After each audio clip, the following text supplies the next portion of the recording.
2 Samuel 18. Absalom terpukul kalah dan mati. Daud memeriksa barisan tentara yang bersama-sama dengan dia. Kemudian ia mengangkat kepala pasukan 1000 dan kepala pasukan 100 atas mereka. Lalu Daud menyuruh tentara itu maju berperang. Sepertiga di bawah perintah Yoab, sepertiga lagi di bawah perintah Abisai, anak Zeruya, adik Yoab, dan sepertiga lainnya di bawah perintah Itai, orang Gad itu. Lalu berkatalah raja kepada rakyat, "Aku juga akan maju berperang bersama-sama dengan kamu." Tetapi tentara itu berkata, "Janganlah tuanku maju berperang, sebab apabila kami terpaksa melarikan diri, maka mereka tidak akan menghiraukan kami. Bahkan sekalipun mati separuh daripada kami, mereka tidak akan menghiraukan kami. Tetapi tuanku sama harganya dengan 10.000 orang daripada kami. Sebab itu adalah lebih baik bahwa tuanku bersedia menolong kami dari kota." Kemudian berkatalah raja kepada mereka, "Apa yang kamu pandang baik akan kuperbuat." Lalu berdirilah raja di sisi pintu gerbang dan seluruh tentara itu berjalan keluar beratus-ratus dan beribu-ribu. Dan raja memerintahkan kepada Yoab, Abisai dan Itai demikian, "Perlakukanlah Absalom orang muda itu dengan lunak karena aku." Dan seluruh tentara mendengar ketika raja memberi perintah itu kepada semua kepala pasukan mengenai Absalom. Lalu tentara itu maju ke padang menyerang orang Israel, dan terjadilah pertempuran di hutan Efraim. Tentara Israel terpukul kalah di sana oleh orang-orang Daud. Dan pada hari itu terjadilah di sana pertumpahan darah yang dahsyat, 20.000 orang tewas. Kemudian pertempuran meluas dari sana meliputi seluruh daerah itu, dan hutan itu memakan lebih banyak orang di antara tentara daripada yang dimakan pedang pada hari itu. Kebetulan Absalom bertemu dengan orang-orang Daud. Adapun Absalom menunggangi Bagal. Ketika Bagal itu lewat di bawah jalinan dahan-dahan pohon tarbantin yang besar, tersangkutlah kepalanya pada pohon tarbantin itu, sehingga ia tergantung antara langit dan bumi, sedang Bagal yang dikendarainya berlari terus. Seseorang melihatnya lalu memberitahu Yoab, katanya, "Aku melihat Absalom tergantung pada pohon tarbantin." Yoab berkata kepada orang yang memberitahu kepadanya itu, "Apa? Jika engkau melihatnya, mengapa engkau tidak membanting dia ke tanah di tempat itu juga? Maka selayaknya aku memberi engkau 10 shikal perak dan 1 ikat pinggang." Tetapi orang itu berkata kepada Yoab, "Sekalipun aku mendapat 1000 shikal perak di telapak tanganku, takkan aku menjamah anak raja itu. Sebab di depan telinga kamilah raja memberi perintah kepadamu dan kepada Abisai dan kepada Itai. Katanya, lindungilah Absalom orang muda itu karena aku. Sebaliknya jika aku mencabut nyawanya dengan khianat, tidak ada sesuatu pun yang tinggal tersembunyi kepada raja, maka engkau akan menjauhkan diri." Tetapi Yoab berkata, "Aku tidak mau membuang-buang waktu dengan kau seperti ini."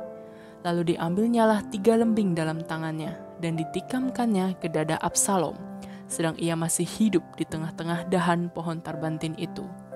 Kemudian 10 bujang pembawa senjata Yoab mengelilingi Absalom, lalu memukul dan membunuh dia.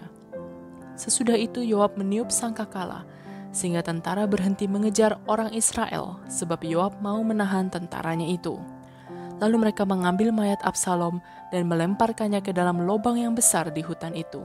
Kemudian mereka mendirikan di atasnya timbunan batu yang sangat besar, dan seluruh orang Israel melarikan diri masing-masing ke kemahnya.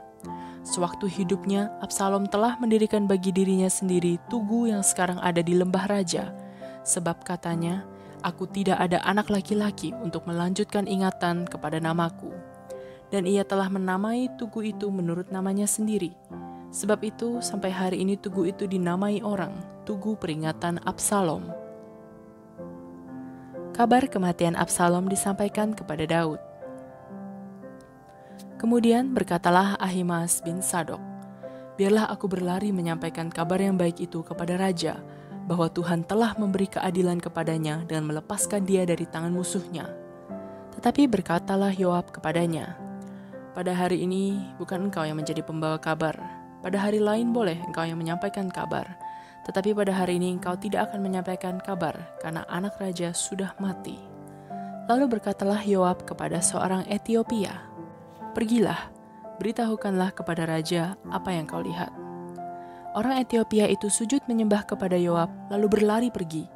Tetapi berkatalah sekali lagi Ahimaaz bin Sadok kepada Yoab, "Apapun yang terjadi, izinkanlah juga aku berlari pergi menyusul orang Etiopia itu." Tetapi kata Yoab, "Mengapa juga engkau mau berlari pergi, anakku? Apakah engkau membawa kabar yang menguntungkanmu?" Jawabnya, "Apapun yang terjadi, aku mau berlari pergi." Lalu berkatalah Yoab kepadanya, "Kalau demikian larilah." Maka berlarilah Ahimaaz mengambil jalan dari lembah Yordan sehingga ia mendahului orang Etiopia itu. Adapun Daud duduk di antara kedua pintu gerbang, sedang penjaga naik ke sotoh pintu gerbang itu di atas tembok. Ketika ia melayangkan pandangnya, dilihatnyalah orang datang berlari seorang diri saja. Berserulah penjaga memberitahu raja, lalu raja berkata, "Jika ia seorang diri, maka kabar yang baiklah disampaikannya." Sementara orang itu mendekat, penjaga itu melihat seorang lain datang berlari. Lalu penjaga itu menyerukan kepada penunggu pintu gerbang.